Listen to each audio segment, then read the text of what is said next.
Mathalul ladzina yunfiquna amwalahum fi sabilillah, orang yang bersedekah harta di jalan Allah, kamathali habbah, satu biji, ambatat sab'a sanabil, menumbuhkan 7 cabang, wa fi kulli sumbulatin mi'atu habbah, dalam satu cabang ada 100. Jadi kita ni masing-masing sudah dibagi Allah rezeki. Saya 1, Datuk Seri 1, Tuan 1, Puan 1. Tapi bila saya sedekahkan, maka tumbuh 7 cabang. Dalam satu cabang ada 100. Apakah terhad hanya sampai kepada 700? Maka ujung ayat itu, wallahu yudha'ifu liman yasha', Allah melipat gandakan lagi, lebih banyak lagi daripada itu. Wallahu wasi'un alim, Allah itu maha luas karunia-Nya. Jadi tajuk ini bukan dibuat oleh EJK, bukan dibuat oleh ustaz, tapi tajuk ini diambil dari ayat suci Al-Quran, bahwa sedekah menyuburkan rezeki. Sedekah itu diambil dari 3 huruf. Sedekah. Sedekah artinya benar, jujur. Sadaqallahul azim, Allah maha benar, Allah maha jujur, tiada dusta. Apa bukti orang beriman? Kalau memang betullah syahadat dia, asyhadu an la ilaha illallah wa asyhadu anna muhammadar rasulullah, mana buktinya?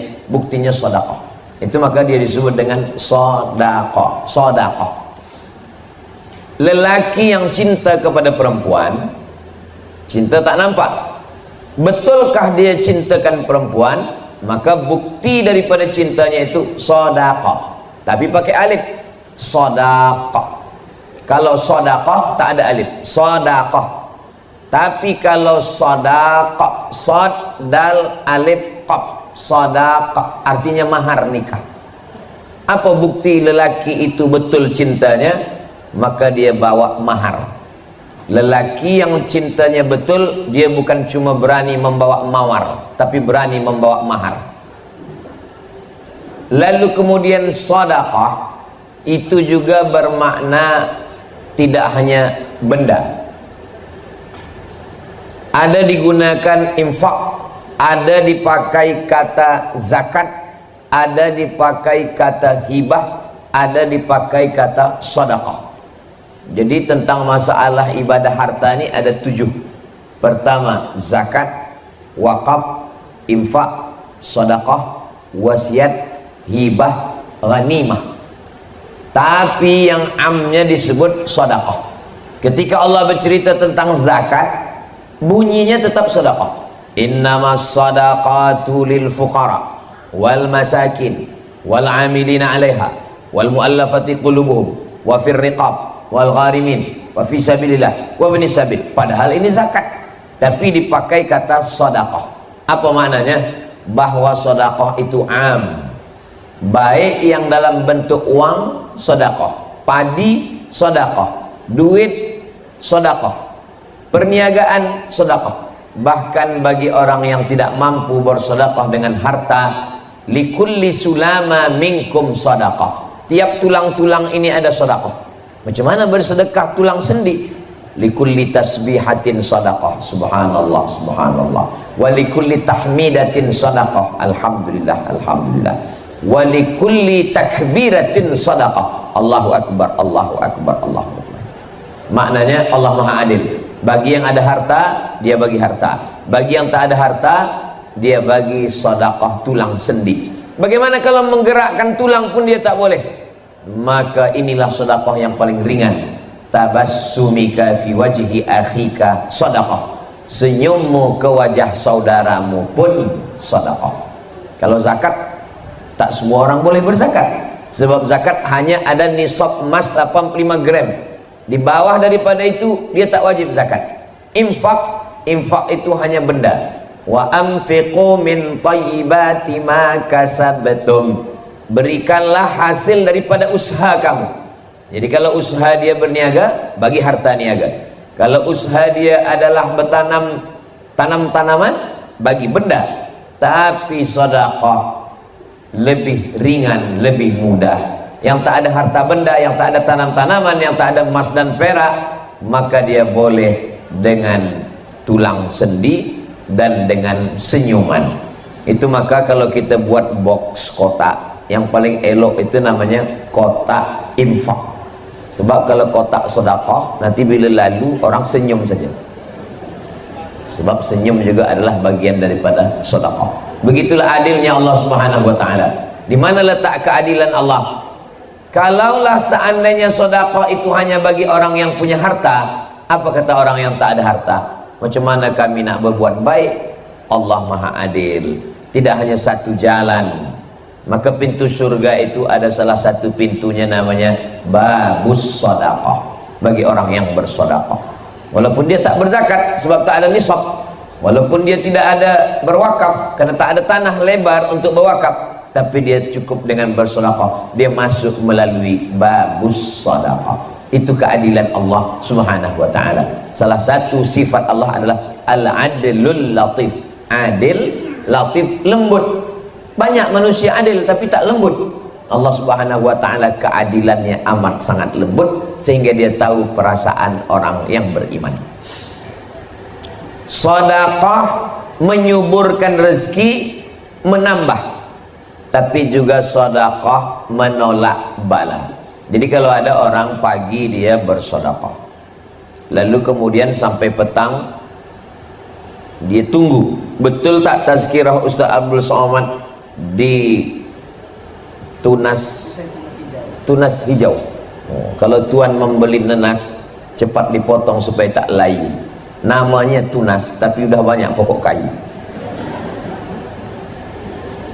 Saya nak cuba betul ke kata Ustaz Abdul Somad, kalau bersedekah subur rezeki. Lalu dia cuba sedekah pagi sampai petang tak ada pun dapat rezeki. Kata Ustaz Abdul Somad, kalau bersedekah dapat rezeki, mana rezeki? Ada dua jawapan. Yang pertama, rezeki bukan hanya dalam bentuk benda, dalam bentuk uang. Hari itu kenal dengan sahabat yang baik, rezeki. Hari itu dapat jiran yang baik, rezeki. Hari itu dapat nasihat yang baik, rezeki. Karena rezeki maknanya semua yang baik membuat kita dekat kepada Allah Subhanahu wa taala. Rupa-rupanya kita selama ini dah dapat rezeki, tapi kita tidak menganggapnya sebagai rezeki. Ini kesalahan kita. Yang kedua, kita bersedekah pagi sebetulnya dalam tulisan takdir di Lauhil Mahfuz.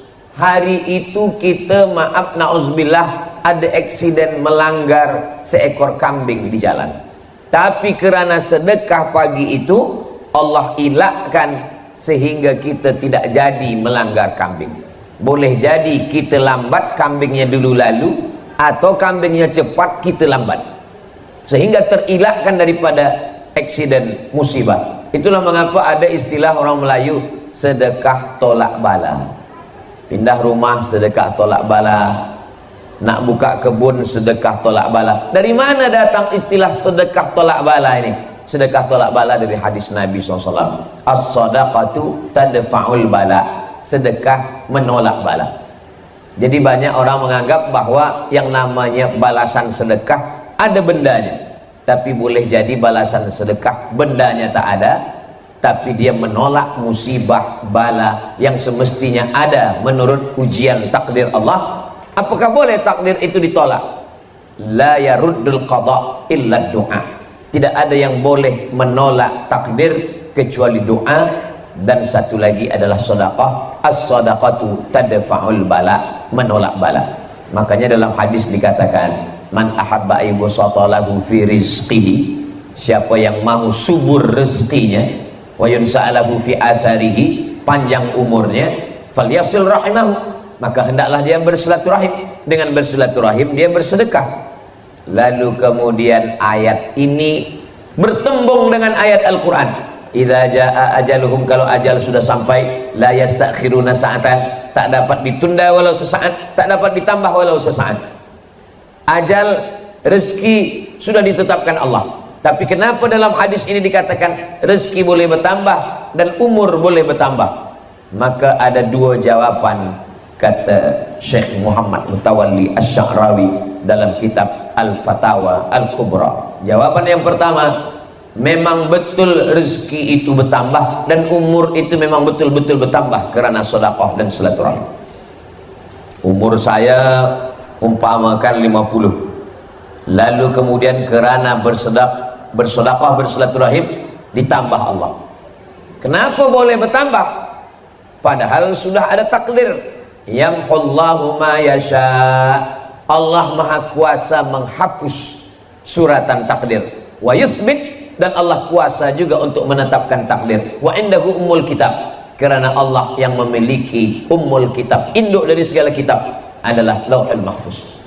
Jadi memang betul-betul boleh umur bertambah dan rezeki bertambah.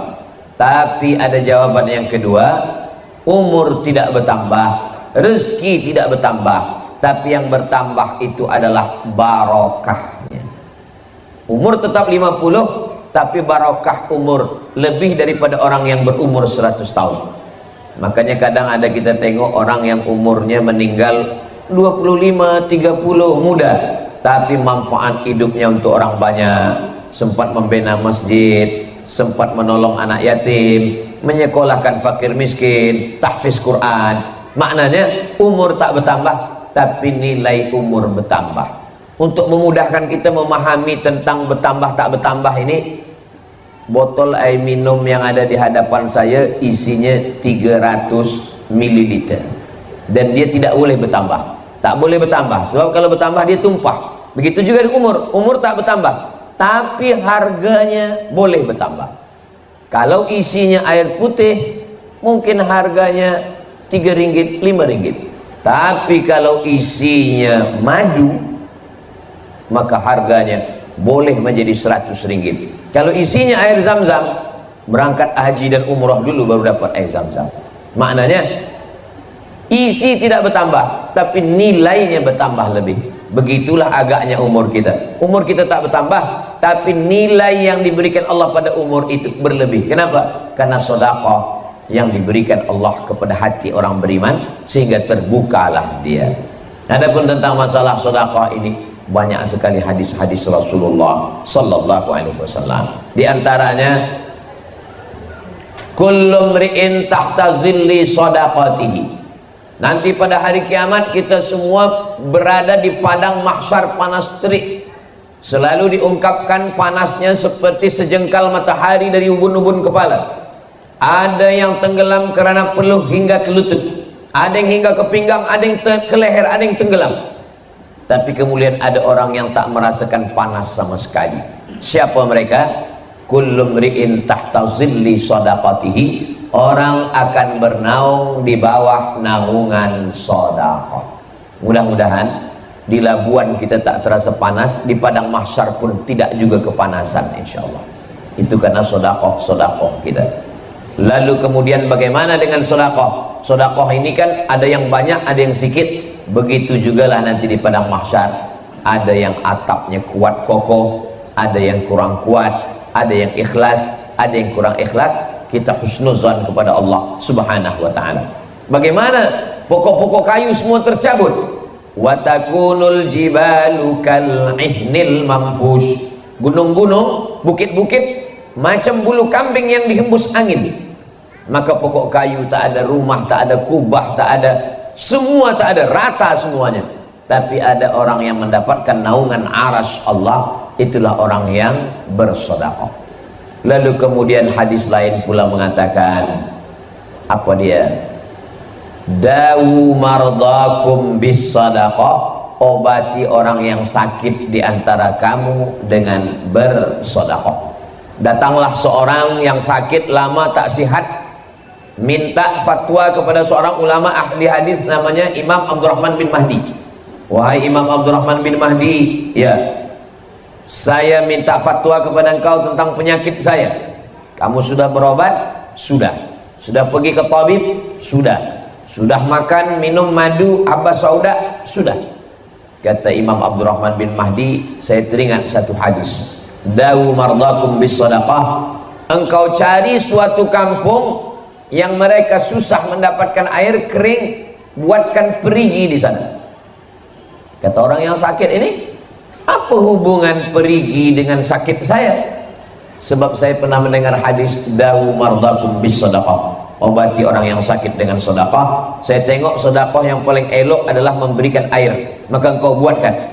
Dia pun pergi membuatkan perigi, dia upahkan sebab dia sakit. Lalu selepas itu orang kampung minum. Lalu selepas minum orang kampung berdoa, ya Allah, orang yang membuatkan perigi ini berikanlah dia kesehatan, panjangkanlah umurnya.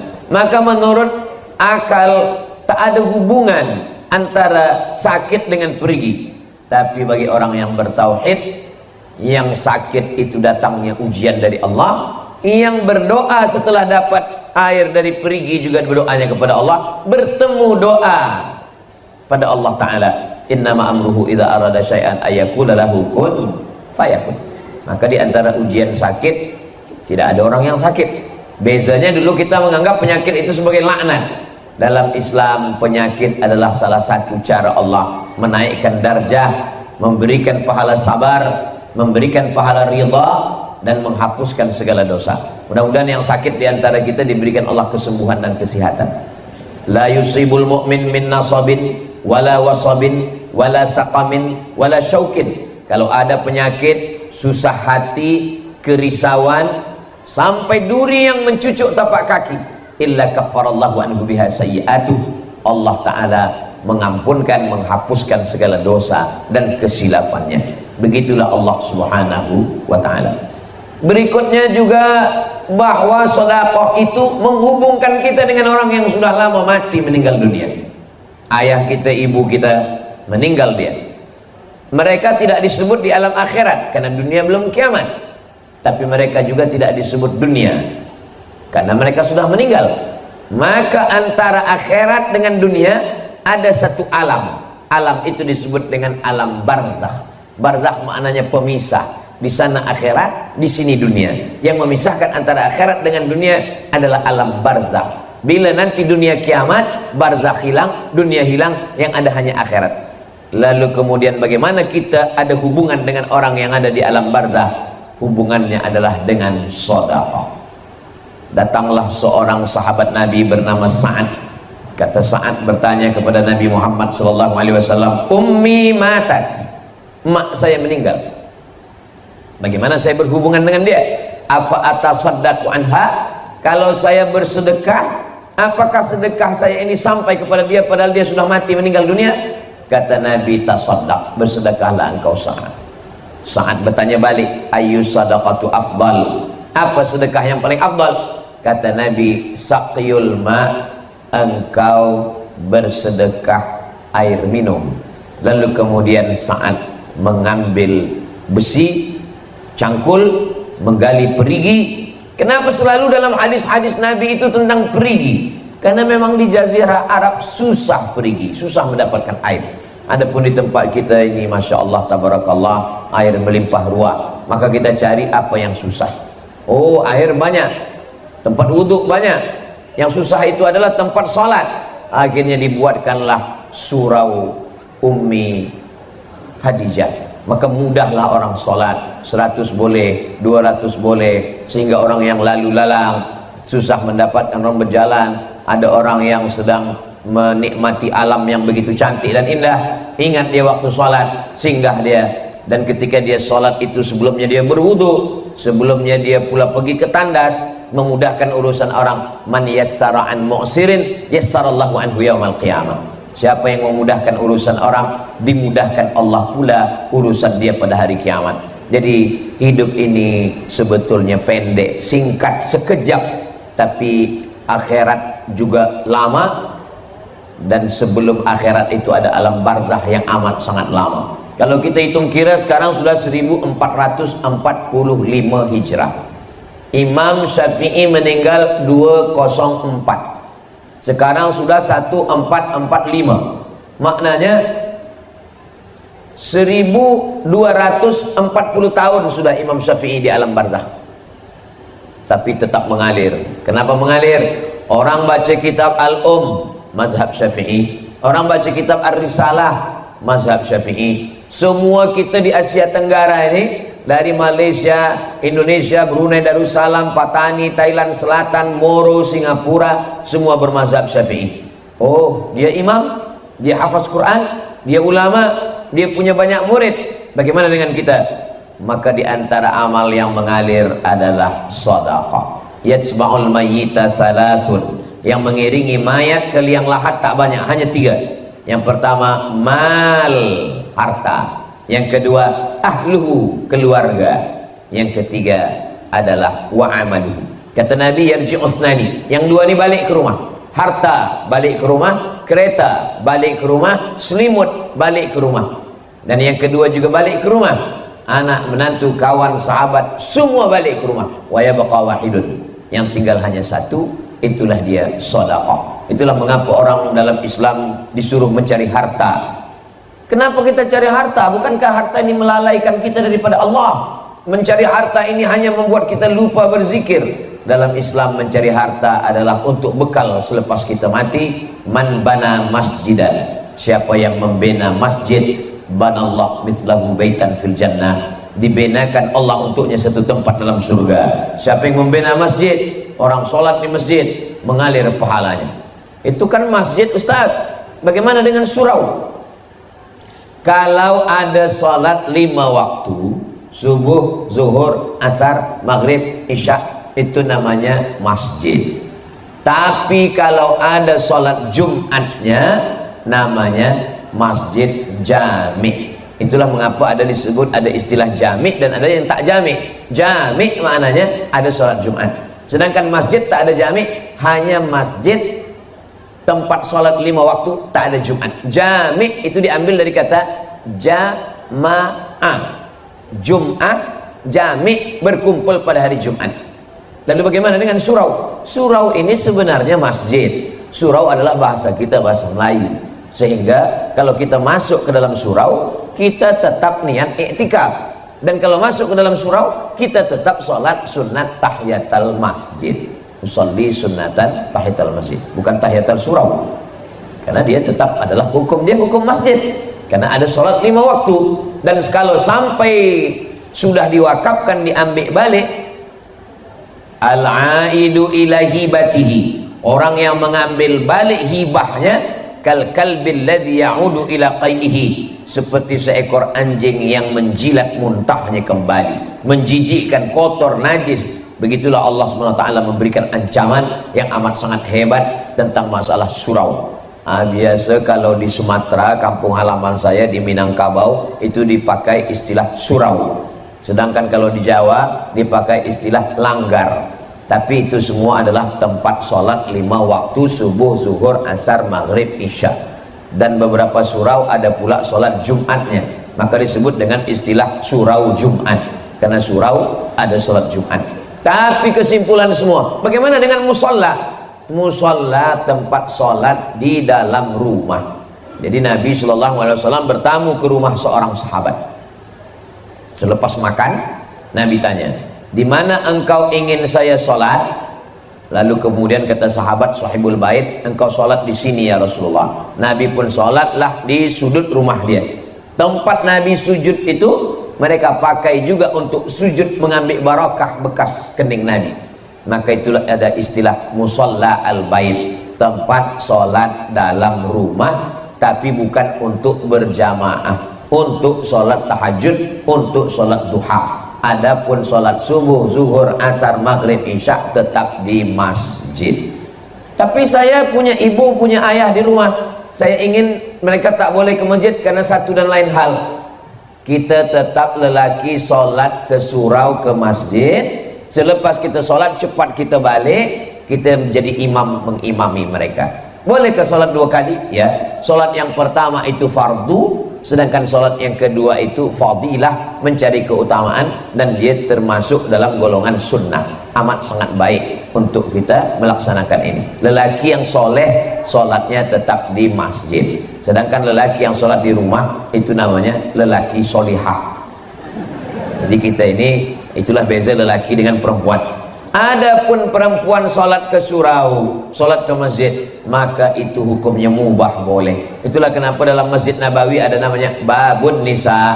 Bila kita menghadap ke arah kiblat, sebelah kanan ada babus salam, lalu kemudian sebelah kiri ada babul baqi, karena dia pintu mengarah ke baqi. Selepas babul baqi, babu Jibril, karena itu adalah pintu dulu kedatangan malaikat Jibril. Dan yang ketiga adalah babun nisa, karena itu tempat nisa masuk ke dalam sholat. Babun nisa ini bukan pintu yang baru, babun nisa pintu yang lama. Dulu pada masa Sayyidina Umar bin Khattab, bila ada seorang perempuan masuk melalui babun nisa dan ada lelaki yang masuk dari pintu yang sama, dia akan dihukum sebat, dicambuk. Kenapa? Karena tidak boleh bercampur pintu masuk antara lelaki dan perempuan. Jadi tentang ini adalah pintu yang baik. Tidak mungkin pintunya ada, orangnya tak ada.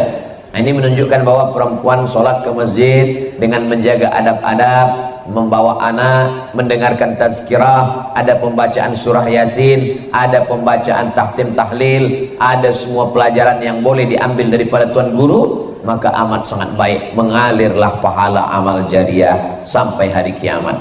La yuhabu, tidak boleh dihibahkan, wala yurasu, tidak boleh diwariskan, wala yuba'u, tidak boleh diperjualbelikan, tidak boleh diambil keuntungan. Itulah bezanya dengan tanah kita yang ketika kita mati akan diambil oleh ahli waris. Ada seorang ulama melawat orang sakit. Di tepi orang sakit ini dinyalakan lilin, gelap malam, hidupkan lilin. Lalu kemudian orang yang sakit itu menghembuskan napas terakhir, meninggal dunia. Innalillahi wa inna ilaihi raji'un. Ulama yang ada di samping, begitu dia tengok sudah sakratul maut, nazak, mati, meninggal, dia terus hembus lilin yang hidup. Hadirin yang hadir terkejut. Tuan guru, kenapa lilin dihembus? Mati, gelap kita satu ruangan ini. Mestinya ada orang mati, lilin makin banyak dipasang, karena orang makin banyak datang. Kata tuan guru, tadi waktu dia sakit, lilin ini halal kita pakai, karena lilin ini milik dia, dan dia tahu lilinnya hidup dipakai. Tapi selepas dia sakratul maut, meninggal, lilin ini haram kita pakai. Kenapa haram kita pakai? Karena sedetik lepas meninggal, lilin ini bukan punya dia lagi, lilin sudah berpindah kepada ahli waris, dan anak istri dia ada. Kita tak tahu mereka izin atau tidak kita pakai lilin ini untuk menerangi kita. Begitulah harta berpindah. Kalau kita hidup pukul 3 suku, maka 3.30 semua yang ada kita miliki berpindah kepada ahli waris. Suatu ketika sahabat duduk dengan Nabi. Nabi tanya, kamu lebih cinta harta kamu atau harta ahli waris kamu? Sahabat semuanya serentak menjawab, kami lebih sayang harta kami ya Rasulullah. Harta ahli waris kamu? Harta anak kami bukan punya kami, itu punya mereka lah ya Rasulullah. Kata Nabi, nyatanya kamu lebih sayang pada harta ahli waris kamu daripada kamu. Kenapa begitu? Karena kamu menumpuk harta, selepas itu kamu mati, dan semua yang kamu cari itu dimiliki oleh ahli waris. Itu menunjukkan bahwa kamu lebih sayang kepada ahli waris kamu. Adapun yang kamu bawa, itulah yang kamu sudah berikan. Dibelikan ke makanan busuk. Ma akalta fa'afnaita, wa ma labista fa'ablaita, wa ma tasaddaqta fa'amdaita. Ma akalta fa'afnaita, yang kau makan busuk. Wa ma labista fa'ablaita, yang kau pakai lapuk.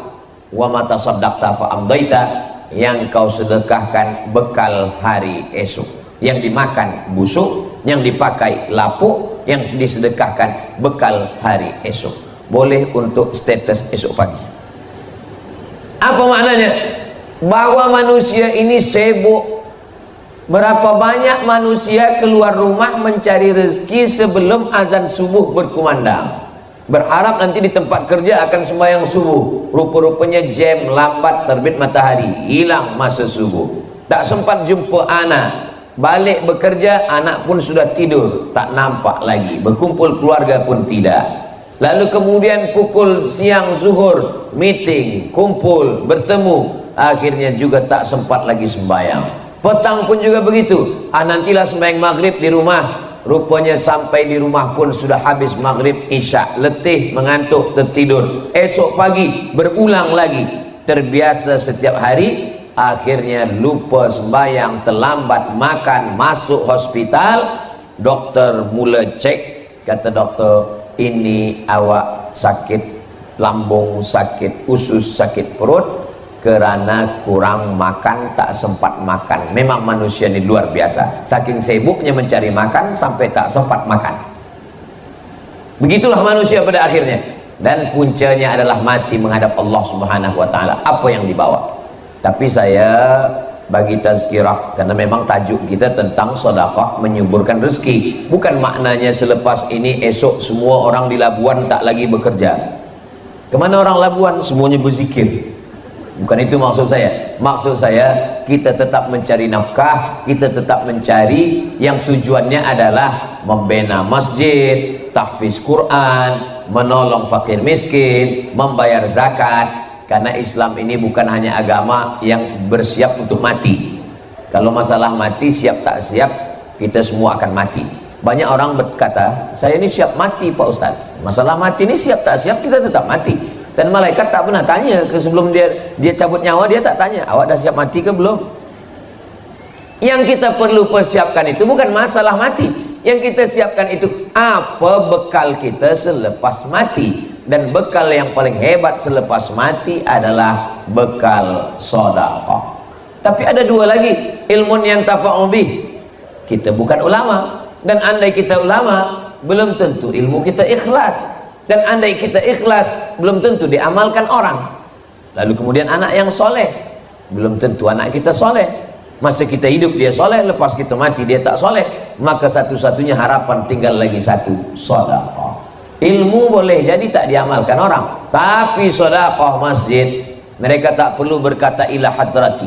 Kalau Al-Fatihah ila hadrati fulan bin fulan, tapi masjid subuh, zuhur, asar, maghrib, isya, Jumat, tarawih, witir, tahajud, qiyamul lail, duha, tazkirah, pengajian, tahtim, tahlil, baca Quran, maka mengalir laki kita semua. Begitulah Allah Subhanahu wa taala memberikan kebaikan-kebaikan melalui pintu-pintu yang salah satunya adalah pintu sedekah. Makanya orang yang beruntung kata Allah, wa may yuqashuha nafsihi, siapa yang selamat daripada sifat bakhil, faulaika humul muflihun, itulah orang yang menang. Peniaga yang menang kalau modalnya sedikit untungnya banyak. Dokter yang menang kalau banyak orang sakit. Tapi dalam Islam siapa orang yang menang? Orang yang selamat daripada sifat bakhil. Kenapa? Karena orang yang bakhil menyimpan harta, dan harta itu tak sempat dimiliki karena yang akan memilikinya adalah ahli waris. Ada sifat manusia dua, jama'a malahu wa addada. Jamaah mengumpul, addada menghitung. Kumpul hitung, kumpul hitung, kumpul hitung, mati. Tak sempat menikmati sama sekali. Dimakan pun tidak, dipakai pun tidak. Saya dalam satu tazkirah dijemput makan. Masa sedang makan, saya makan sikit. Kata Tuan Haji yang menengok, Ustaz jangan tahan-tahan makan. Jangan Ustaz macam kawan saya, kata dia. Saya tanya kawan Tuan Haji macam mana? Kawan saya ni kaya Ustaz Abdul Somad. Kalau lalu kita duduk tepi jalan, lalu 10 lori, 7 punya orang, 3 punya dia. Oh, kaya betul, ya. Mana dia sekarang? Mati Ustaz. Dan tak sempat dinikmati. Ada sempat dia bina masjid surau, tak sempat Ustaz. Kenapa? Bakhil. Ustaz menceritakan aib orang lain, tak ada sebut nama. Kalau kita sebut nama orang baru tak boleh. Kita ambil iktibar pelajaran bahawa semua akan berakhir, yang kekal abadi adalah sedekah. Begitulah kita tengok semua orang-orang besar, yang pertama dia bina adalah masjid. Ketika Nabi sampai di Quba, Masjid Quba. Sampai di Madinah, Masjid Nabawi. Datang Amr bin As sampai ke Mesir, Masjid Amr bin As. Dan hampir semua raja-raja Melayu, sultan-sultan meninggalkan masjid. Kenapa? Mereka ingin mendapatkan amal jariah selepas menghadap Allah Subhanahu wa taala. Ma la yudraku kulluh, la yutraku kulluh. Kalau tak boleh membina satu masjid, jangan tinggalkan semua. Mungkin kita tidak banyak yang boleh kita buat, maka jangan sampai kerana tak mampu membuat satu masjid lalu kita tinggalkan semua. Kalau boleh apa yang kita boleh buat, maka kita lakukan. Tapi Ustaz Abdul Somad tak ada ikut membina surau Ummi Hadijah. Saya tak ada ikut bina, saya ikut perasmiannya saja. Apa maknanya?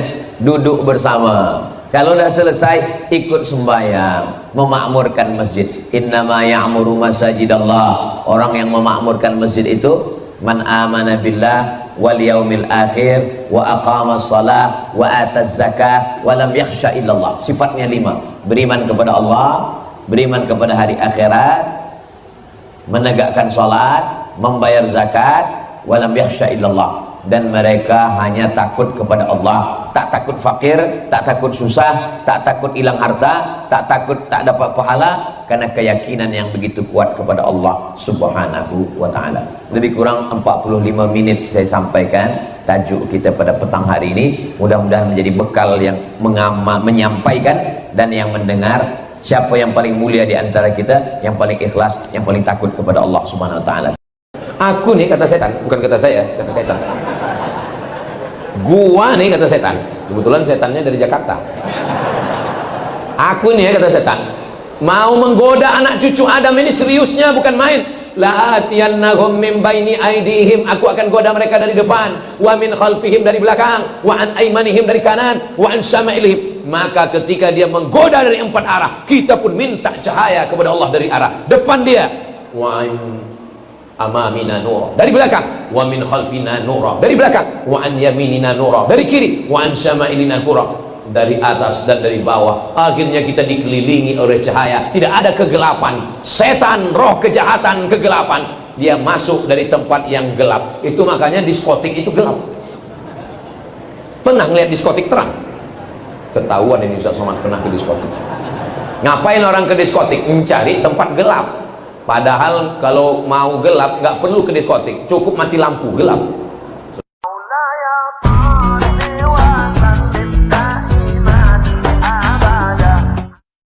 Bahasa Arab itu beda bentuk tunggal dengan bentuk jamak. Misalnya kitab, kalau satu kitab, dzalikal kitabu la raiba fi. Tapi kalau banyak, kutub, fiha kutubun qayyimah. Beda sama bahasa Indonesia. Kalau satu buku, kalau banyak buku-buku. Masjid, kalau satu masjid. Subhanalladzi asra bi'abdihi lailan minal masjidil haram. Masjid. Tapi kalau banyak, wa antum akifuna fil masajid. Kalau satu masjid, kalau banyak masajid. Kalau bahasa kita enggak. Kalau satu masjid, kalau banyak masjid-masjid. Begitu juga dengan cahaya. Kalau satu nur, tapi kalau banyak anwar. Jadi masjid ini adalah masjid yang memiliki banyak cahaya. Saya bersama dengan cahaya-cahaya para kiai, para guru kita. Mudah-mudahan guru kita panjang umur, sehat badan. Ketua DKM Masjid beserta seluruh pengurus, hadirin hadirat, muslimin muslimat, mukminin mukminat yang belum kawin dan belum sunat. Semua yang hadir ini dimuliakan Allah Subhanahu wa taala. Amin ya rabbal. Di antara doa Nabi ketika sholat tahajud malam, Allahumma ja'al fi qalbi nura. Ya Allah, jadikanlah cahaya yang pertama fi qalbi, cahaya di dalam hati. Tapi jangan gara-gara baru dengar ceramah tentang cahaya langsung nanti mengada-ngada. Saya nggak suka begitu. Besok pagi semuanya ngadu ke kiai, ke ustadz, ke guru. Guru, iya, tadi malam setelah Ustadz Somad kemarin hari Senin cerita tentang cahaya, tadi malam jam 2 saya lihat waktu mati lampu di kamar istri saya itu badannya diterangi cahaya. Itu bukan cahaya, istrimu sedang memeriksa handphonemu. Allahumma ja'al fi qalbi nura, jadikanlah di dalam hatiku ini cahaya. Bukan cahaya listrik. Cahaya apa dia? Cahaya iman kepada Allah, la ilaha illallah Muhammadur Rasulullah. Kenapa orang bisa melihat dan tidak bisa melihat? Oh, kita bisa melihat karena kita punya mata, Pak Ustaz? Belum tentu. Kalau mau membuktikan omongan saya ini benar atau salah, nanti malam jam 12 tengah malam datang ke Masjid Al-Anwar, matikan semua lampu, buka mata. Nampak atau tidak? Tidak. Itu buktinya bahwa mata belum tentu bisa melihat. Lalu kenapa kita bisa melihat? Kita bisa melihat karena ada cahaya. Maka cahaya yang pertama yang kita minta adalah cahaya iman di dalam hati. Bisa melihat antara yang hak dan yang batil, mana yang betul, mana yang batil, mana yang batil, mana yang betul. Saking banyaknya yang batil, akhirnya orang tidak kenal yang betul disangka batil, yang batil disangka. Maka kita minta cahaya dalam hati. Man qara'a surat al-kahfi yaumal jum'ah, siapa yang baca surat al-kahfi hari Jumat, pagi Jumat, siang Jumat, sore Jumat, malam Jumat, adha'a lahu min nur, Allah berikan dia cahaya di dalam hatinya, ma bainal jumu'ataini, dari satu Jumat ke Jumat berikutnya. Makanya kita selalu minta kepada Allah, Allahumma inni a'udzubika. 5 dalam Sahih Muslim sebelum salam, Allahumma inni a'udzubika min azabi jahannam wa min azabil qabri wa min fitnatil mahya wal mamat wa min syarri fitnatil masih.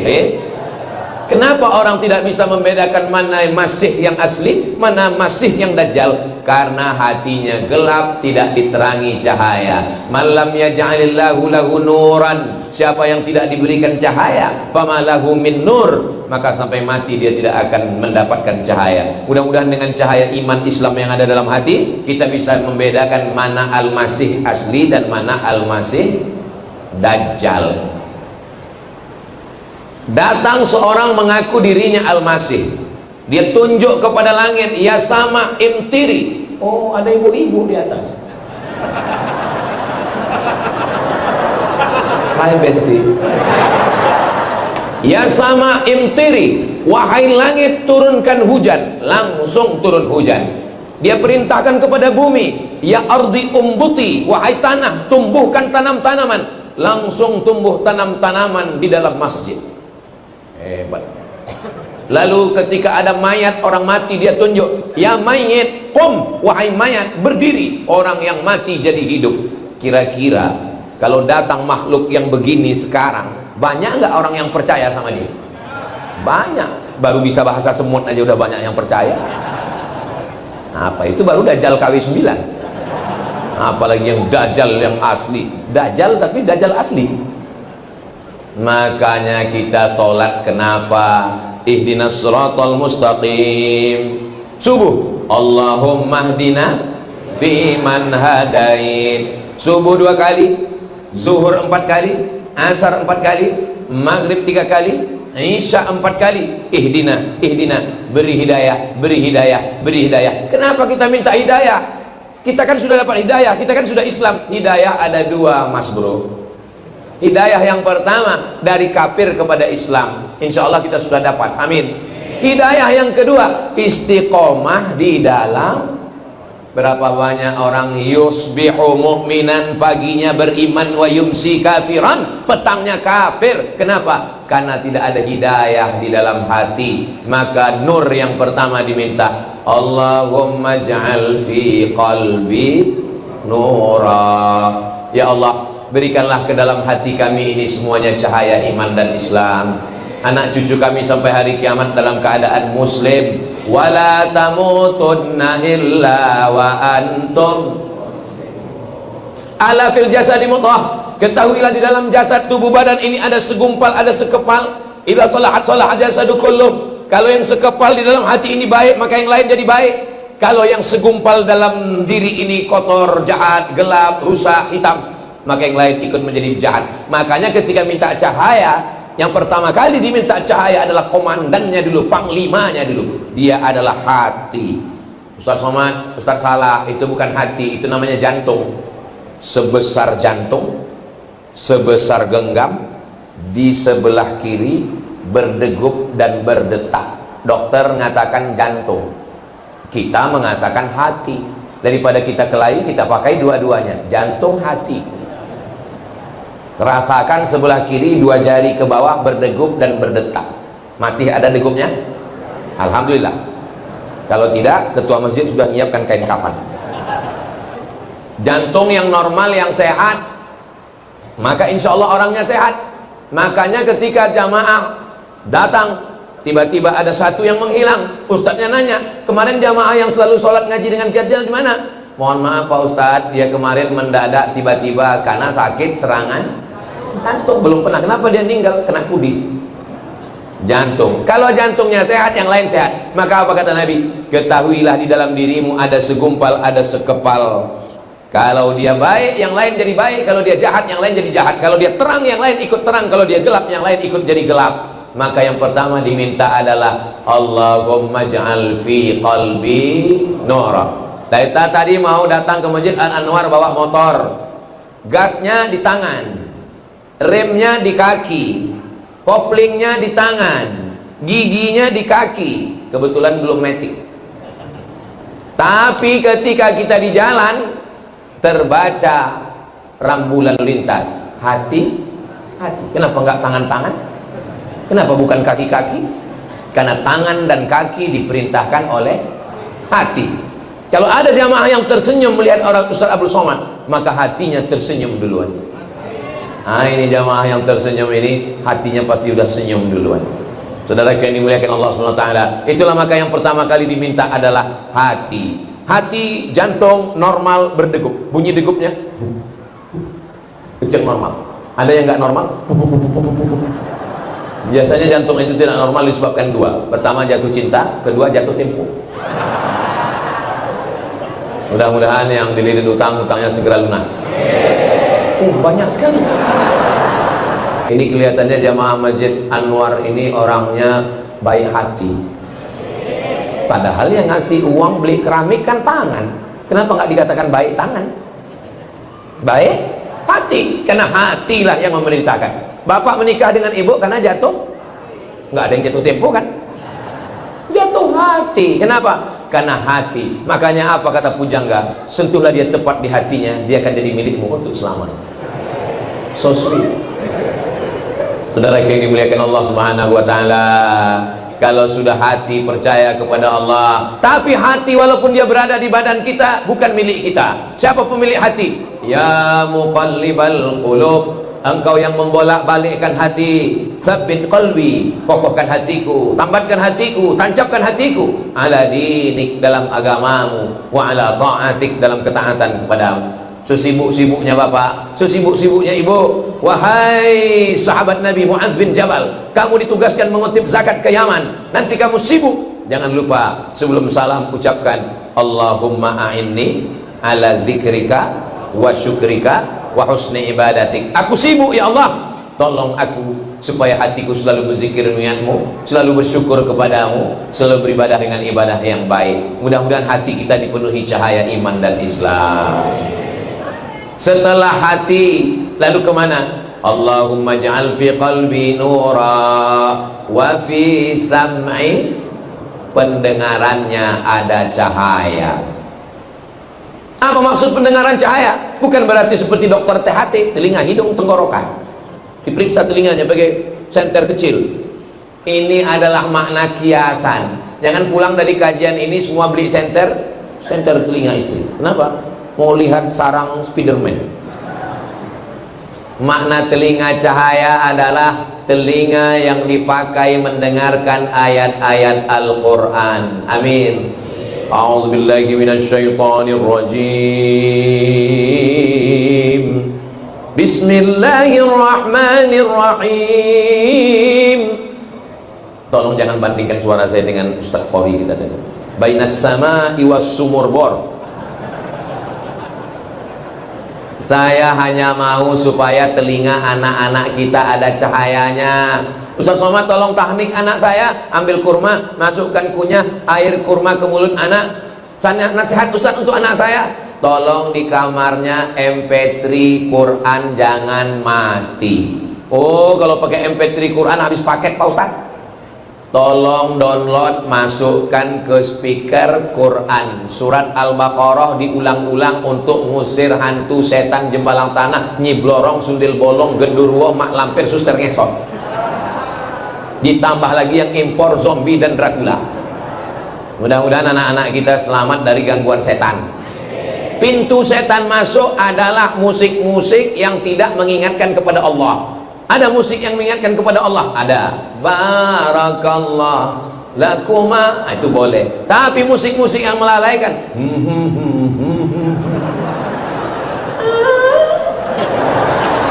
nggak boleh di masjid. Ini orang kalau cahaya tidak ada di telinganya, dengar selawat terganggu. Tapi kalau menghidupkan mikrofon, menghidupkan sound, menghidupkan tape, menghidupkan suara di kamar sampai tetangga semua keluar. Lagunya I want to break free. Mudah-mudahan lagu-lagu yang lama-lama itu sudah taubat nasuha dibuang semua. Amin. Alhamdulillah Pak Ustadz, saya dulu sebelum hijrah banyak lagu Pak Ustadz. Lagunya apa aja? Kiang Racun, Kucing Garong, Cinta Satu Malam, Selimut Tetangga, Pulang-pulang Berbadan Dua. Terus masih didengar. Sudah saya sodakohkan Pak Ustadz. Mengalir dosa jariahnya. Yang dosa-dosa buang, masuk, bakar, hancur semuanya. Ganti dengan sholawat yang baik-baik. Lagu nggak boleh, haram. Lihat dulu lagunya apa.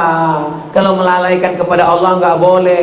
Masuk ke dalam telinga, terngiang-giang di kepala, masuk ke alam bawah sadar, akhirnya terbawa mimpi dan terbawa pada waktu mau mati sakaratul maut. Sedang nyetir terngiang-ngiang, sedang bawa motor terngiang-ngiang, pada akhirnya mau sakaratul maut pun terngiang. Dan kita ingat, jangan dengar yang tidak baik, karena dia akan masuk ke otak, akan masuk ke alam bawah sadar, dan nanti mau sakaratul maut itu yang akan keluar. Jangan sampai pas mau mati, kecil-kecil kukira unyil.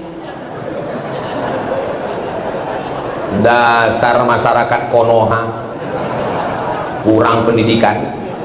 Alhamdulillah masyarakat kita sudah berzikir, yang didengarnya baik. Apa doa yang diajarkan Nabi? Allahumma ja'al fi qalbi nura wa fi sam'i nura. Yang ketiga, wa fi basari nura. Basar, mata, di matanya ada cahaya. Oh, jadi di mata ada cahaya Pak? Iya, berarti Ultraman dong. Bukan cahaya. Jangan, tolong jangan nanti selesai ini video saya diedit. Enggak saya izinkan. Di mata cahaya maksudnya mata melihat kebenaran sehingga nampak. Allahumma arinal haqqa haqqa warzuqna tiba'ah. Tunjukkan di mata kami bahwa yang benar ini adalah benar, dan berikan kami kekuatan untuk mengikutinya. Wa arinal batila batila. Tunjukkan di mata kami bahwa ini adalah batil. Warzuqna jtinabah. Berikan kami kekuatan untuk menjauhinya. Jadi mata kita melihat kebenaran. Makanya selalu dianjurkan untuk melihat wajah ulama, untuk melihat Al-Quran. Kenapa di dinding Masjid Anwar ditulis kaligrafi Allah? Allah di pintu. Kenapa? Supaya mata saat melihat dinding ingat Allah. Kenapa di pinggir-pinggir jalan kalau kita bawa mobil dari Jeddah ke Makkah ke Madinah, subhanallah, nggak lama setelah itu alhamdulillah, nggak lama setelah itu Allahu Akbar. Supaya apa? Supaya mata kita melihat kaligrafi Allah, hati kita ingat Allah, dan kita mati husnul khatimah. Ini sekarang orang bawa mobil, begitu bawa di jalan tol kencang 140 km per jam, yang nampak bukan tasbih subhanallah, bukan asmaul husna, yang kelihatan apa? Iklan deodoran ketiak hitam. Wahai para pemimpin, kalau mau masyarakat kita ini, Bapak Kades, Bapak Kadus, Bapak Bupati, Wali Kota, Gubernur, Presiden, di jalan tol yang panjang, subhanallah, walhamdulillah, la ilaha illallah, wallahu akbar, asmaul husna, ya Rahman, ya Rahim, ya Malik, ya Qudus, ya Salam, ya Mu'min, ya Muhaimin, ya Aziz. Kita kalau pesawat landing di Kalimantan, bertepatan di Kalimantan Selatan, turunnya di Banjarmasin, itu di toko-toko, di warung-warung, di rumah orang Kalimantan, di dinding kita lihat siapa? Gambar Abah Gurus kumpul. Kenapa? Supaya mata melihat. Kalau kita pergi ke rumah Habaib, para Habib-Habib, apa yang ada di dinding rumahnya? Gambar Habib Umar bin Hafiz. Kalau kita ke Mesir, ke Kairo, di warung, di toko roti, di rumah makan, di toko, gambar Syekh Muhammad Mutawalli Asy-Sya'rawi. Kenapa? Mata melihat yang baik. Makanya di ruang tamu Bapak Ibu ada kaligrafi. Bagus apa enggak bagus? Jangan sampai pergi ke rumah teman, di ruang tamu gambar waktu nikah istri rambutnya kayak sarang tawon. Semua tamu ngelihat, oh ini sebelum hijrah ya? Iya, ini waktu masih zaman jahiliyah. Zaman jahiliyah kok dipertontonkan. Simpan di kamar, cuma engkau dan istrimu saja yang tahu. Yang khawatirnya kita, foto bapak dengan ibu zaman dulu dipajang di ruang tamu. Datang teman lihat, kayaknya mantan gua. Nauzubillah. Mudah-mudahan bapak ibu semuanya baik, keluarga sakinah mawaddah warahmah. Allahumma ja'al fi qalbi nura wa fi sam'i nura wa fi basari nura wa an yamini nura. Sunnah kanan dulu, sebelah kanan. Makanya kalau kita sholat menghadap ke arah kiblat, imamnya selesai sholat, mohon maaf membelakang, assalamualaikum warahmatullahi. Ada gambar saya. Assalamualaikum warahmatullahi. Langsung imamnya astagfirullahaladzim la ilaha illallah syarika la Allahumma antas salam wa minkas salam, miring ke kanan. Kenapa imamnya miring ke kanan? Nanti anak bapak nanya, papa, iya, Pak Imam kok miring ke kanan? Rumahnya sebelah kanan. Kenapa Nabi selalu mengatakan kanan dulu? Makan pakai tangan kanan. Video Ustadz Somad di komen, Ustadz kalau makan itu pakai tangan kanan. Saya pakai tangan kanan, itu di video Ustaz tangan kiri, itu pakai mirror, bodoh. Saudara yang dimuliakan Allah Subhanahu wa taala, itu kalau kita pakai selfie itu ada setelannya, yang kanan nampak kiri, yang kiri nampak kanan. Saudara yang dimuliakan Allah Subhanahu wa taala, setelah minta hatinya cahaya, telinganya cahaya, matanya cahaya, wa an yamini nura, sebelah kanannya cahaya. Dan memang cahaya-cahaya ini semuanya ngumpul di sebelah kanan. Guru-guru, mohon maaf ya, sebelah kiri. Iya Ustadz, memang cahaya di sebelah kanan, tapi kipas angin kan di kiri. Saudara yang dimuliakan Allah Subhanahu wa taala, begitu juga kalau kita sholat, soft itu ada kanan kiri. Ketika kita masuk, maka kita isi kanan. Tapi bukan berarti kalau kanan penuh sampai ke dinding, kiri tetap diisi penuh. Dan memulai soft juga dari sebelah belakang. Memulai sop yang baru di belakang imam, baru kemudian sop berikutnya adalah kanan. Kenapa? Idza akala ahadukum falyakul biyaminih, kalau kamu makanlah pakai tangan kanan. Wa idza syariba ahadukum falyashrab biyaminih, kalau minumlah pakai tangan kanan. Fa inna syaitana yakulu bisimali, karena setan makan pakai tangan kiri. Wa yakulu bisimali, minum juga pakai tangan kiri. Makanya nanti kalau ketemu dengan teman, dengan kawan yang masih minum pakai tangan kiri, auzubillahi minasyaitonirrajim. Saudara yang dimuliakan Allah Subhanahu wa taala, wa an yamini nura, jadikan bagian sebelah kananku cahaya, karena ada gangguan yang mengganggu dari sebelah kanan. Siapa dia? Alladzi yuwaswisu fi, berbisiknya bukan di sini. Yuwaswisu fi sudur, di sini. Siapa yang berbisik? Minal jinnati wan nas. Kalau yang berbisik itu dari kalangan jin, kita bacakan ayat kursi, insya Allah dia kabur. Tapi kalau yang berbisik itu dari kalangan nas, kita bacakan ayat kursi, dia hafal Yasin. Terus gimana Pak Ustadz? Kalau untuk jin bacakan ayat kursi, kalau untuk manusia pukul pakai kursi. Hebat Masjid Anwar ini. Di tempat lain saya nggak, tadi pagi nggak dikasih kursi, mungkin sudah habis di pilkada kemarin. Tapi di Anwar disediakan kursi yang empuk, yang lembut. Saya begitu duduk sini langsung bawaannya mau tidur aja. Saudara yang dimuliakan Allah Subhanahu wa taala, wa an yamini nura. Yang kedua, wa an yasari nura. Sebelah kiri kita diberikan cahaya, karena dengan cahaya dari Allah Subhanahu wa taala terjagalah kita dari segala godaan-godaan. Godaan ada yang nampak dari manusia, ada godaan yang nampak, yang tidak nampak dari kalangan yang tidak nampak, namanya dari jin. Makanya setiap disebut dua makhluk ini, yang pertama disebut jin atau manusia. Wa ma khalaqatul jinna wal insa alladzi waswisu fi sudurin nas minal jinnati qul la in jatama'atil jinnu wal insu. Kenapa dia sebut duluan? Kenapa dia terus yang duluan? Karena memang dia kakak kelas kita. Makanya nanti kalau ada yang kerasukan, diganggu setan, oh hai kakak kelas, nu'izuka bi kalimatillahi tammati min kulli syaitani wa hamma min kulli ainin lamah. Hai jin, keluar, keluar. Kata yang baca ruqyah, apa kata jinnya? Sesama setan dilarang saling musir. Maka kita minta perlindungan cahaya kepada Allah Subhanahu wa taala. Wa an yasari nura. Di dalam dulu, setelah dalam keluar, setelah keluar ke mata. Kenapa? Karena yang pertama diciptakan Allah di dalam diri manusia ketika dia berada di alam rahim. Inna khalaqanal insana min nutfatin. Kami ciptakan manusia dari sperma. Amsyajin. Kami campur dengan sel telur. Nabtalihi, kami uji dia. Faja'alnahu sami'an basira. Kami jadikan bayi yang ada di dalam itu bisa mendengar dan bisa melihat. Makanya ibu-ibu hamil baca Quran, zikir, sholawat, karena anakmu yang ada di dalam mendengar dengan baik. Pak Kiai, ya saya hamil ini Pak Kiai, kira-kira apa amal yang bagus? Baca Quran. Baca Quran surat apa ya Pak Kiai? Surat Yusuf.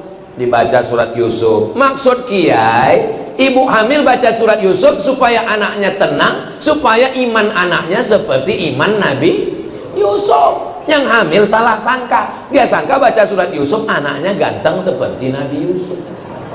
Pas lahir hitam.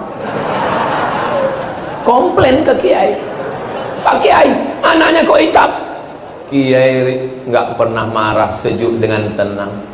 Bojone ndi? Suaminya mana? Suaminya ini. Ya podo.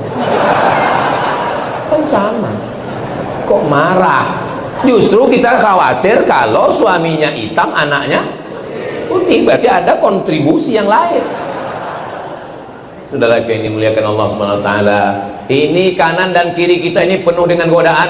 Kita sudah mau ke masjid, apa kata yang kanan? Jangan ke masjid dulu bro, tunggu pensiun. Apa kata yang sebelah kiri? Kamu mau ke masjid? Iya. Aduh, itu teman kita kemarin 2 hari ke masjid, habis itu meninggal. Maka kita minta kanan dan kiri kita adalah cahaya.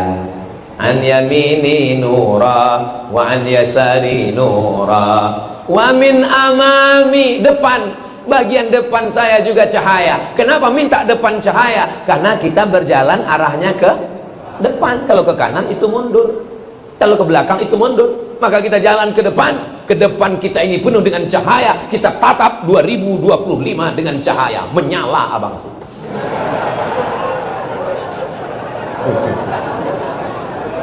Saya ini sampai ke Jakarta hari Jumat, Sabtu, Ahad, Senin. Ini hari terakhir saya tausiah. Terakhir maksudnya di Jakarta, Jabodetabek. Jadi saya pikir karena hari terakhir, ibarat tenaga sudah habis. Jadi saya pikir nih suara saya di Masjid Anwar ini nggak bisa menggelegar lagi.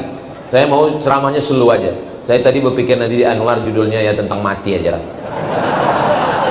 Jamaah sekalian, apalagi udah disiapkan kursi kan, saya mau cerita tentang marilah kita ingat kematian. Rupanya karena jamaahnya ini bercahaya semua, saya pun jadi semangat ya. Allahu Akbar. Saya ngetes itu. Kalau begitu bunyi takbirnya itu tahan 3 jam lagi. Bapak masih tahan saya ceramah lama-lama? Saya nggak kuat. Wa min amami nura, bagian depan cahaya. Dari depan ini kita nggak khawatir karena kita bisa melihat. Yang kita khawatirkan yang datang dari wa min khalfi nura. Siapa yang datang dari belakang? Ini bukan orang lain. Siapa dia? Menikam dari belakang, menjegal kawan seiring, menggunting dalam lipatan, musuh dalam selimut. Waspadalah. Kira-kira yang menikam kita dari belakang itu orang jauh atau orang dekat? Kalau orang jauh dia nggak menikam, pakai apa? Sniper, tembak dari jauh. Tapi dia yang menjegal kita itu kira-kira orang jauh atau orang dekat? Seiring dengan kita. Musuh dalam selimut itu orang jauh atau orang dekat? Satu kelambu sama kita. Selimut kan dalam kelambu. Ada juga selimut yang di kamar mandi mau dicuci.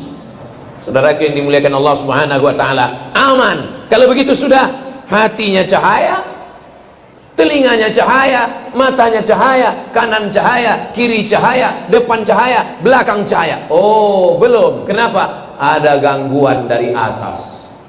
Ini tidak gangguan, ini baik semua. Wa min fauqi nura, dari bagian atas berikan cahaya, wa min tahti nura, dari bawah cahaya. Jadi kalau begitu berapa arah kita harus waspada? 1, 2, 3, 4, 5, 6 mesti dijaga dengan cahaya. Allah subhanahu wa ta'ala memberi doa ini karena memang setan datangnya dari segala arah. La'atiyannahum min baini aidihim, saya, kata setan, akan menggoda mereka, min baini aidihim, dari depan, wa min khalfihim, dari kanan, wa an aimanihim, dari kanan, wa an syama'ilihim, dari kiri. Depan, belakang, kanan, kiri, atas, bawah, luar, dalam akan didatangi setan. Makanya kalau ada panitia, ustadz, jamaah, pengajian Anwar ngajak ngaji, ayo ngaji yuk, kemana? Ke Masjid Anwar. Aduh lagi capek ini, dia berhenti, kalah sama setan. Apa kata setan? Aku aja mau masuk neraka serius. Aku nih, kata setan, bukan kata saya, kata setan. Gua nih, kata setan. Kebetulan setannya dari Jakarta. Aku nih, kata setan, mau menggoda anak cucu Adam ini seriusnya, bukan main. La'atiyannahum min baini aidihim, aku akan goda mereka dari depan, wa min khalfihim, dari belakang, wa an aimanihim, dari kanan, wa an syama'ilihim. Maka ketika dia menggoda dari 4 arah, kita pun minta cahaya kepada Allah dari arah depan dia, wa an amamina nura, dari belakang, wa min khalfina nura, dari belakang, wa an yaminina nura, dari kiri, wa an syama'ilina nura, dari atas dan dari bawah. Akhirnya kita dikelilingi oleh cahaya, tidak ada kegelapan. Setan, roh kejahatan, kegelapan, dia masuk dari tempat yang gelap. Itu makanya diskotik itu gelap. Pernah ngeliat diskotik terang? Ketahuan ini Ustaz Somad pernah ke diskotik. Ngapain orang ke diskotik? Mencari tempat gelap. Padahal kalau mau gelap nggak perlu ke diskotik, cukup mati lampu, gelap. Saudaraku yang dimuliakan Allah SWT, apa yang dilakukan mereka di tempat gelap? Dugem. Apa itu? Duduk sambil gemetar, mencari ketenangan. Padahal ketenangan itu letaknya di hati. Huwallazi anzala as-sakinata fi qulubil mu'minin. Allah yang menurunkan ketenangan ke dalam hati orang yang beriman. Sudah berapa minta cahaya? Qalbi nura, fi sam'i nura, wa min ba'd basari nura, wa an yamini nura, wa an yasari nura, min amami nura, min khalfi nura, wa min fawqi nura, min tahti nura. Yang ke-10, waj'alli nura, jadikanlah aku cahaya. 2 riwayat. Riwayat yang pertama, waj'alni. Riwayat yang kedua, waj'alli. Apa bedanya? Waj'alni, jadikan aku cahaya. Waj'alli, berikan untukku cahaya. Dua-duanya baik, tidak ada yang salah. Kalau sudah menjadi cahaya, apakah bisa tembus dari Masjidil Haram ke Masjidil Aqsa, naik ke Sidratul Muntaha hanya dalam 1 malam? Siapa yang bisa? Yang bisa melakukan perjalanan itu hanya cahaya. Berapa kecepatan cahaya? Tidak perlu profesor doktor untuk menjawab Isra Mi'raj, karena kecepatan cahaya 300.000 km per detik. Sekarang siapa yang paling cepat di dunia? Valentino Rossi. Kalah karena kecepatan cahaya 300.000 km per detik. Subhanalladzi asra bi 'abdihi lailan minal masjidil harami ilal masjidil, dari Masjidil Haram ke Masjidil Aqsa 1500 km. Kalau nggak percaya, besok berangkat ukur sendiri. Jadi kalau kecepatan cahaya 300.000 km per detik, jarak dari Masjidil Haram Saudi Arabia ke Masjidil Aqsa di Palestina 1500 km, berapa detikkah waktu yang diperlukan untuk Isra Mi'raj? Boleh untuk ujian CPNS, calon pegawai negeri sipil. Insya Allah kalau pegawai BKN, Badan Kepegawaian Negara, kalau yang bertugas membuat soal PNS itu adalah orang yang ngaji, maka soalnya akan berkualitas seperti ini insya Allah. Amin. Memang Ustadz pernah ikut CPNS? Ini mantan PNS bro. Terus dulu waktu Ustadz tes PNS gimana soalnya? Tono, Tini, dan Tony jaga warnet. Tono jaga di waktu malam, Tini jaga di waktu siang, Tony dijaga waktu petang. Tini dan Tono tidak bisa bekerja sama karena pernah pacaran. Jam-jam berapa saja mereka bisa kerja sama? Saya waktu baca soal itu, mau saya sobek-sobek aja rasanya. Masa kita belajar S1 di Mesir, S2 di Maroko, yang ditanya Tono, Tini dan Toni? Tanyalah yang berkualitas, yang bergizi. Seperti main-main aja negara ini. Saudaraku yang dimuliakan Allah Subhanahu wa taala, insya Allah ke depan anak-anak kita yang ngaji di masjid. Ini kalau saya lihat ke kiri, loh kok nggak ada anak muda ya? Ini yang hadir di masjid ini muda-muda semua. Memang enak kelapa muda bagai permata. Kalau Ustadz bilang kami ini muda, nampaknya Ustadz perlu pakai kacamata. Masalah muda dan tua itu bukan masalah umur guys, tapi masalah rasa. Kalau datang ke masjid pengajian tetap semangat, maka dia adalah anak muda. Anak muda yang nggak pernah ke masjid, jompo. Lautan kan ku seberangi, bukit kan ku daki, Masjid Anwar ku lewati. Apa ini yang di hadapan saya, yang di kanan, yang di kiri? Ini bukan orang tua. Mereka ini adalah anak-anak muda yang terjebak di tubuh orang tua. Sumpah Pemuda 28 Oktober 1928. Itu yang bersumpah pemuda itu orang tua atau anak muda? Orang tua. Lalu kenapa disebut sumpah pemuda? Semangatnya muda terus. Yang dikhawatirkan bapak semangatnya muda, ibu udah tua. Ibu juga semangatnya luar biasa. Betul Bu? Kita doakan semoga bapak suami yang baik-baik, ibu istri yang solihah-solihah, bapaknya baik, ibunya baik, anaknya baik, keluarganya sakinah mawaddah warahmah, selalu diliputi cahaya kebaikan kebenaran dari Allah Subhanahu wa taala. Amin ya rabbal alamin. Maka ketika kita berada di dalam kegelapan, anak kecil nggak boleh mati lampu.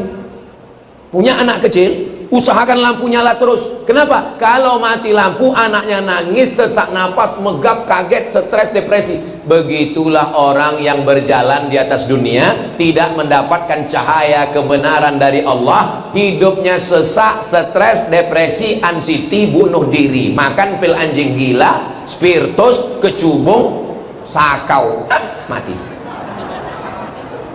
Angka bunuh diri tertinggi di dunia bukan di Indonesia.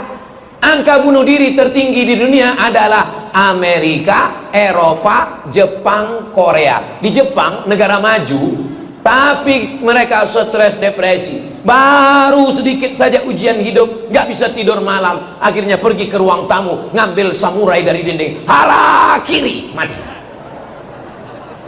Orang barat, orang Amerika jam 2 malam gak bisa tidur, akhirnya makan pil obat tidur 1 lemari, mati juga.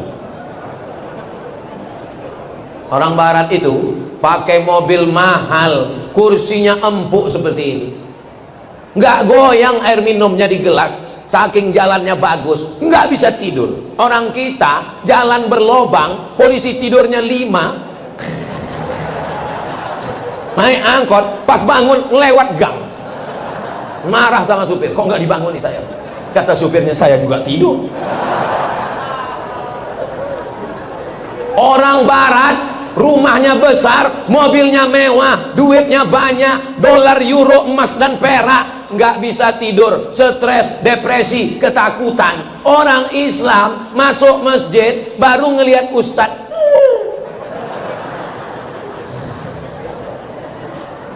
begitu khotibnya selesai, barakallahu li wa lakum fil Quran, langsung pulang.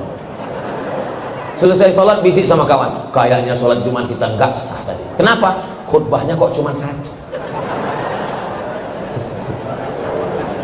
Saudara yang dimuliakan Allah Subhanahu wa taala, ketenangan itu letaknya adalah dalam cahaya yang diberikan Allah. Kalau sudah mati lampu, suntuk, stres, napas pendek, tapi begitu lampu terang benderang bercahaya, hidup menjadi bahagia dan tenang, karena kebahagiaan itu bukan datang dari harta, kebahagiaan itu datang dari Allah yang memiliki hati. Mudah-mudahan kita ini semuanya bahagia insya Allah.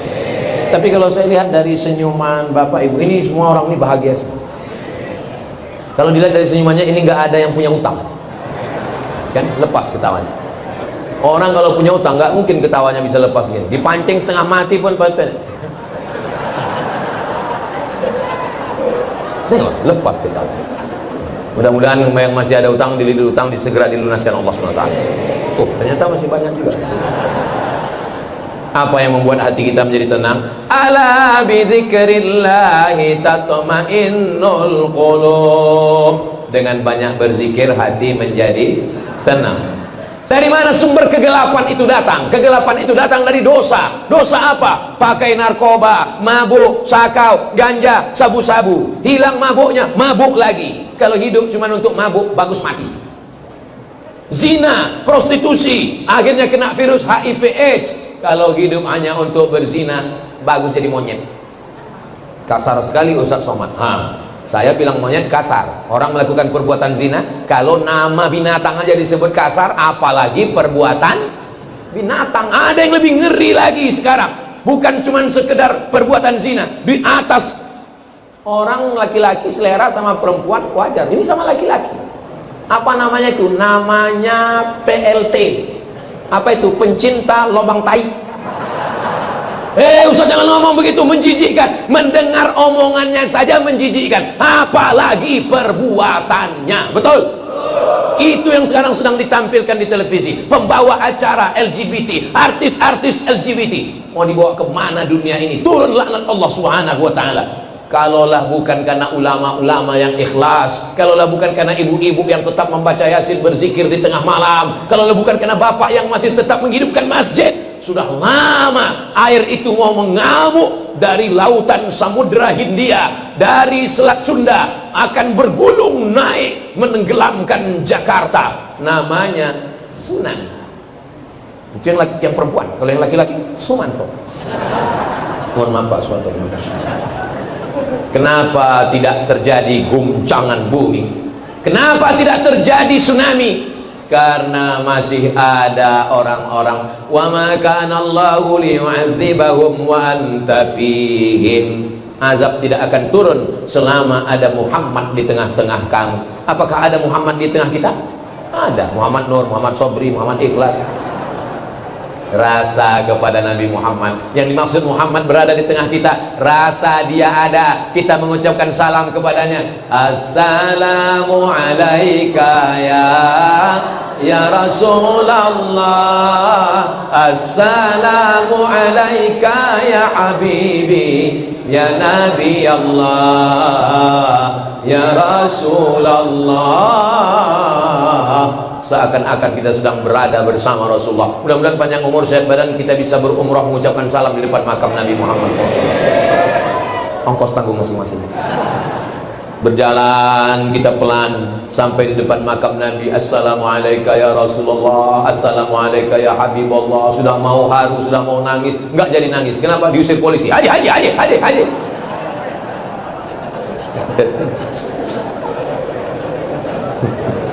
Saudara yang dimuliakan Allah, kalau Abu Bakar Siddiq sayang sama Nabi, ya dia ketemu dengan Nabi, tidur dengan Nabi, perang dengan Nabi, hijrah dengan Nabi. Lah kita nggak pernah ketemu dengan Nabi, tapi kalau lagi maulid, ya Rasul, 1400 jarak kita dengan Nabi. Kalau Umar bin Khattab sayang sama Nabi, Umar bin Khattab itu Arab, Quraisy, sama-sama putih, sama-sama mancung. Lah kita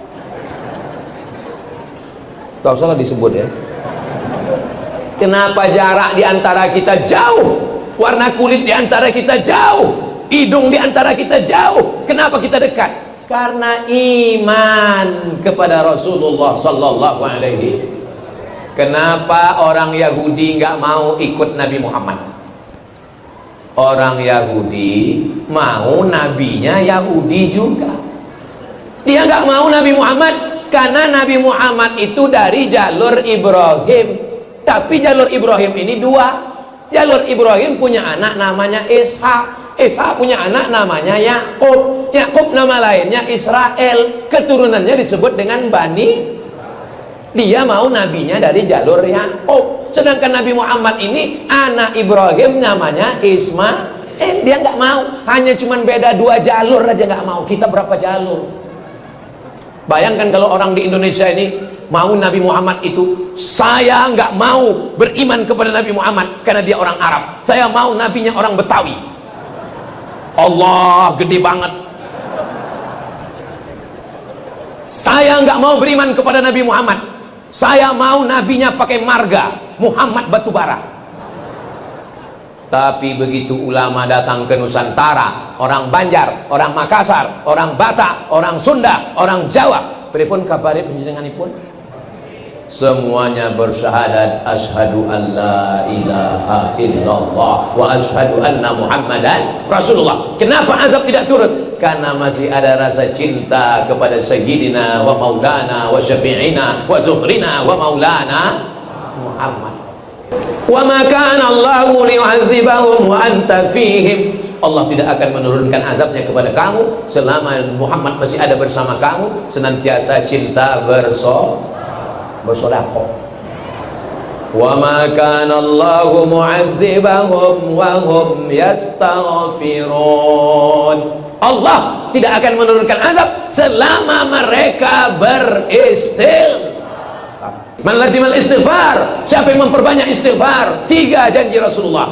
Ja'alallahu lahu min kulli dhiqin makhraja, segala kesempitan hidupnya diberikan Allah kelapangan. Amin.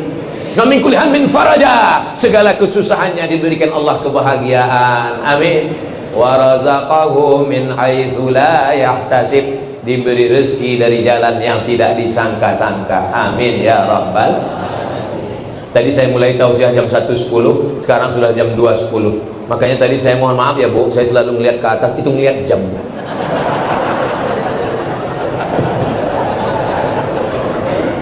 Memang ceramah di depan orang yang hatinya penuh dengan cahaya itu nggak terasa waktu itu begitu cepat berlalu. Tapi kalau kita ngomong di depan orang yang hatinya gelap, telinganya gelap, matanya gelap, pembalap, pemuda berbadan gelap, capek kita ngomong. Kita ceramah serius berapi-api, dia garuk kepala. Kalau ada orang pas lagi ustaz ceramah garuk kepala, itu artinya kapan lah selesainya. Ustaz berapi-api mendengarkan menyampaikan hadis ayat Quran, baru 5 menit kuda Nil udah keluar. Saya nggak selamanya ceramah 1 jam, pernah juga saya ceramah 5 menit saya selesai. Kenapa? Saya lagi ceramah, mereka ngobrol. Demikianlah tausiah ini saya sampaikan, langsung saya pulang. Datang panitia ngejar saya ke lift eskalator, acara di atas. Kenapa Ustaz ngambek? Ya kenapa Ustaz? Saya jawab dengan satu syair, la tu'alliqil jawahir fi a'naqil khanazir, jangan gantungkan permata di leher babi. Saya ulang saya. Tapi kami bukan babi Pak Ustaz. Enggak tahu saya.